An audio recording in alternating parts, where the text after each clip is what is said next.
요한복음 11장 45절부터 57절까지 말씀 함께 보도록 하겠습니다. 요한복음 11장 45절부터 57절까지 말씀 한 절씩 교독한 후에 마지막 절은 함께 읽겠습니다.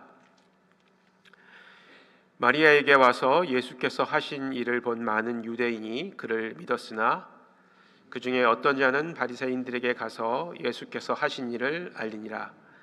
이에 대제사장들과 바리새인들이 공회를 모으고 이르되 이 사람이 많은 표적을 행하니 우리가 어떻게 하겠느냐. 만일 그를 이대로 두면 모든 사람이 그를 믿을 것이요 그리고 로마인들이 와서 우리 땅과 민족을 빼앗아 가리라 하니 그 중에 한 사람 그 해의 대제사장인 가야바가 그들에게 말하되 너희가 아무것도 알지 못하는도다. 한 사람이 백성을 위하여 죽어서 온 민족이 망하지 않게 되는 것이 너희에게 유익한 줄을 생각하지 아니하는도다 하였으니 이 말은 스스로 함이 아니요 그 해의 대제사장이므로 예수께서 그 민족을 위하시고 또 그 민족만 위할 뿐 아니라 흩어진 하나님의 자녀를 모아 하나가 되게 하기 위하여 죽으실 것을 미리 말함이러라. 이날부터는 그들이 예수를 죽이려고 모의하니라. 그러므로 예수께서 다시 유대인 가운데 드러나게 다니지 아니하시고 거기를 떠나 빈들 가까운 곳에 에브라임이라는 동네에 가서 제자들과 함께 거기 머무시니라. 유대인의 유월절이 가까움에 많은 사람이 자기를 성결하게 하기 위하여 유월절 전에 시골에서 예루살렘으로 올라갔더니 그들이 예수를 찾음에 성전에 서서 서로 말하되 너희 생각에는 어떠하냐 그가 명절에 오지 아니하겠느냐 하니 함께 읽겠습니다. 이는 대제사장들과 바리새인들이 누구든지 예수 있는 곳을 알거든 신고하여 잡게 하라 명령하였음이로라. 아멘. No cross, no crown 이라는 말이 있습니다. 이 말은 십자가가 없으면 영광도 없다라는 그런 의미일 것입니다. 십자가는 우리가 알다시피 고난의 상징이지만 동시에 십자가상에서 예수님께서 우리 인류의 죄를 위하여 죽으심으로 하나님의 영광이 나타난 그런 곳이기도 합니다. 또한 예수님께서는 이 십자가에서 고난받고 죽으심으로 모든 이름 위에 뛰어난 이름이 되셨고 하나님께서 영광을 회복시키셔서 모든 만물이 그 발 앞에 엎드려 예수 그리스도께 영광을 올려드리는 그런 존재가 되셨습니다.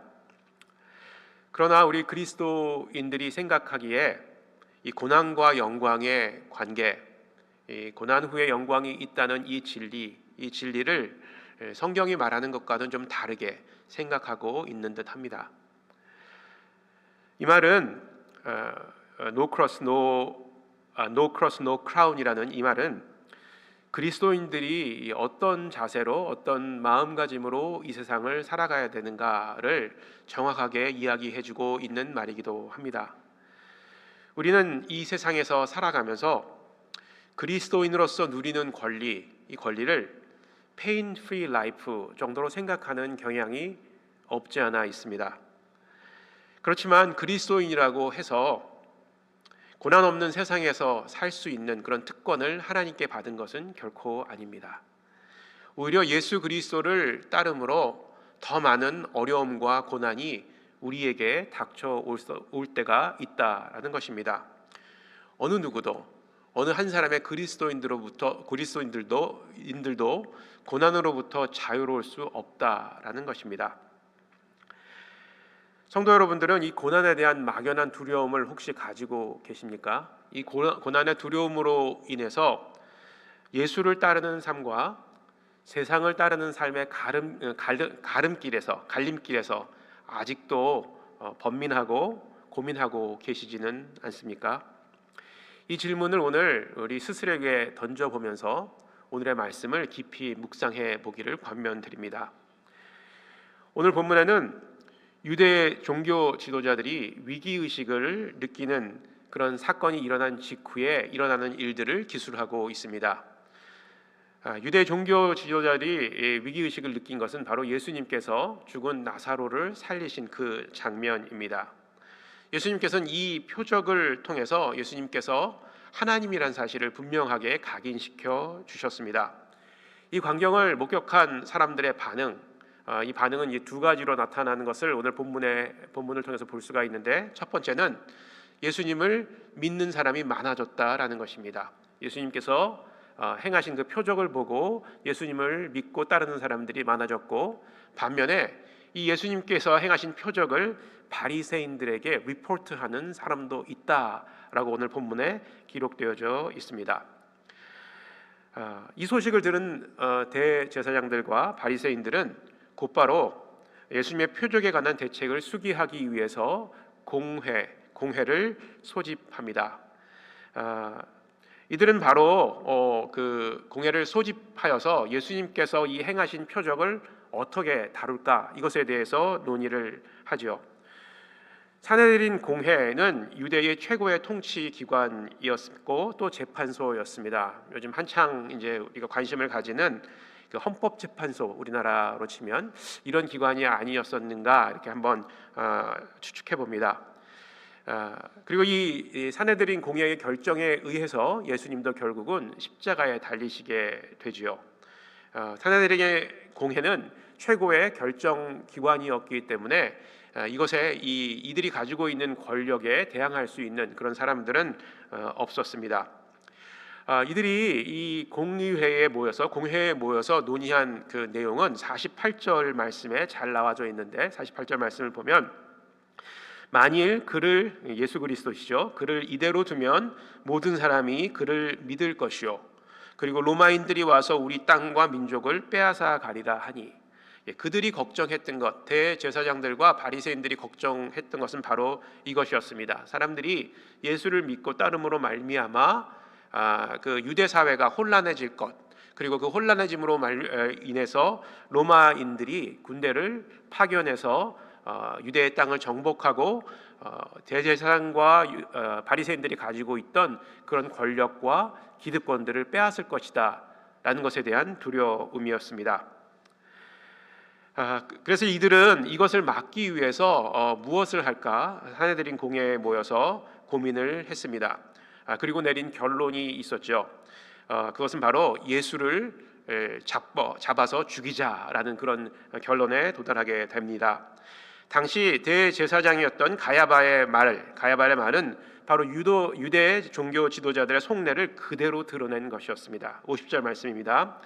한 사람이 백성을 위하여 죽어서 온 민족이 망하지 않게 되는 것이 너희에게 유익한 줄을 생각하지 아니하는도다 하였으니, 한 사람이 죽는 것이 온 민족에게 유익이 될 것이다. 그 한 사람은 누굴까요? 바로 예수 그리스도였죠.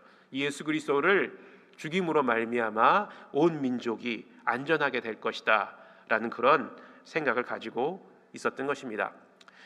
그나물의 그 밥이라는 그런 말 가끔 사용하시죠. 바로 이런 상황을 가리켜서 하는 말이 아닌가, 이런 생각을 해봅니다. 하나님 앞에서 모든 유대 민족의 죄를 고하고 용서를 받던 이 영적인 최고의 지도자였던 대제사장이 하고 있었던 바로 생각이 이런 것이었습니다. 예수만 죽으면 우리 민족이 평안하고 우리가 가지고 있는 기득권, 또 우리가 가지고 있는 모든 이권들, 권리들을 보호받을 수 있을 것이다. 그래서 예수를 죽여야 된다라고 생각했던 것입니다. 겉으로 보기에는 유대 민족을 위하는 것처럼 보였지만 사실은 자기 자신의 권력, 이것을 잃을까 두려워하는 마음에서 이런 말을 했던 것입니다. 그리고 이때부터 예수 그리스도를 죽이기 위한 모의가 본격적으로 유대의 종교 지도자들 사이에서 일어나게 됩니다. 그리고 대제사장과 바리새인들은 예수가 나타나면 신고하라라는 수배령을 내리게 됩니다. 57절이죠. 이는 대제사장들과 바리새인들이 누구든지 예수 있는 것을 알거든 신고하여 잡게 하라 명령하였음이로라.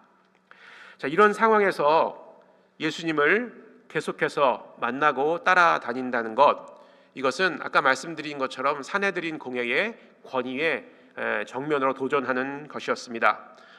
출교 또 배교자로 낙인이 찍혀서 신변의 위협을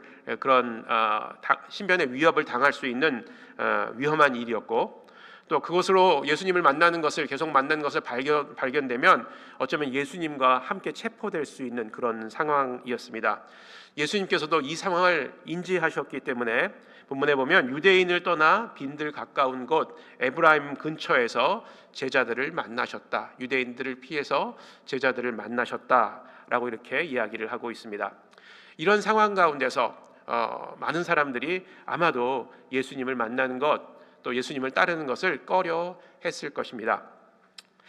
제가 오랫동안 선교부 사역을 하면서 저희 교회에